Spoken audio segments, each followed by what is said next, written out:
मकाची 100% खरेदी झाली पाहिजे, मकाची 100% खरेदी झाली पाहिजे, मकाची 100% खरेदी झाली पाहिजे, कांद्याला हमी भाव मिळाला पाहिजे, कांद्याला अनुदान मिळाला पाहिजे, कांद्याला हमी भाव मिळाला पाहिजे, कांद्याला अनुदान मिळाला पाहिजे। गेल्या 4 दिवसापूर्वी आम्ही चांदवड तालुक्यातील कांदा उत्पादक आणि मका उत्पादक शेतकरी या ठिकाणी उपोषणाला बसलोय आणि आमची या ठिकाणी गेल्या 4 दिवसापासून कोणत्याही शासकीय अधिकारी किंवा कोणी या ठिकाणी दखल घेतली नाही। त्यामुळे चांदवड तालुक्यातील सर्व शेतकरी एकत्र येऊन आज त्यांनी हा रस्ता रोको आंदोलन केलंय। आम्ही ज्या वेळेस रस्ता आंदोलनासाठी बसलो त्यावेळी या चांदवड तालुक्यातील बीजेपीची पिलवाळ अशी म्हणायला लागली की हे जिल्हा परिषद आणि पंचायत समितीच्या निवडणुकीसाठी उपोषणाला बसले, परंतु आम्ही सर्वांनी पक्ष बाजूला ठेवून शेतकरी म्हणून आम्ही सगळे एकत्र झालो आणि आज हा आंदोलनाचा पवित्रा घेतला। या ठिकाणी जोपर्यंत सरकार आमच्या प्रश्नांची या ठिकाणी दखल घेत नाहीये, सरकारचा कोणी प्रतिनिधी या ठिकाणी आमच्याकडे येत नाही, तोपर्यंत आम्ही हे आमरण उपोषण संपवणार नाही। माझी सरकारला खरं तर गेली 4 दिवसापासून आम्ही या ठिकाणी आमरण उपोषण जवळजवळ 11 शेतकरी आणि काही पक्षाचे प्रमुख या ठिकाणी बसलेलो आहोत। खरं तर उपोषण करण्याची वेळ कशामुळे आली हा महत्त्वाचा प्रश्न आहे। गेली 2 महिन्यापासून जर तुम्ही बघितलं असेल, जानेवारी फेब्रुवारी पासून कांद्याची आवक या ठिकाणी मोठ्या प्रमाणात जरी वाढत असेल तरी भाव मात्र अतिशय गडगडलेले आहे। रोजच या ठिकाणी कांद्याचे भाव कमी होत आहे।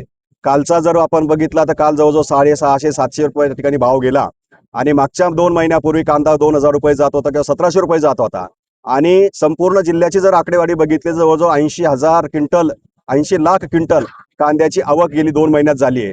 पर्यायाने जवळजवळ 800 कोटीचं नुकसान शेतकऱ्यांचं या ठिकाणी नुसत्या एकट्या नाशिक जिल्ह्याचं झालेलं आहे।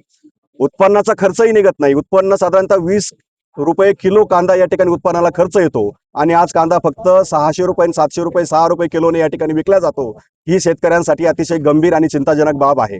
शेतकरी हवालदिल झाला आहे, कर्जबाजारी झाला आहे, कर्जमाफी पण होत नाही आणि पर्यायानं शेतकऱ्याला या ठिकाणी आत्महत्या केल्याशिवाय पर्याय राहणार नाही परिस्थिती आहे, कारण उत्पादन खर्च निघत नाही। त्याने या वर्षी कर्जमाफी झाली नसल्या कारणाने त्यांना कर्ज पण मिळाले नाही।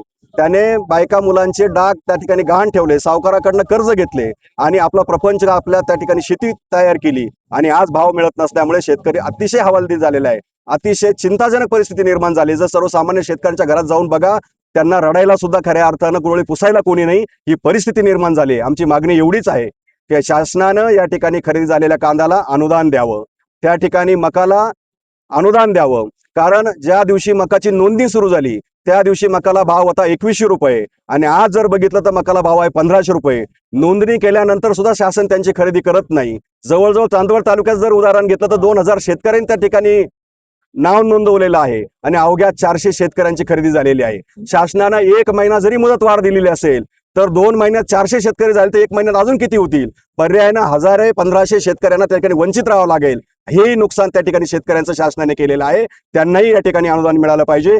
1000 रुपये ही आमची मागणी आहे।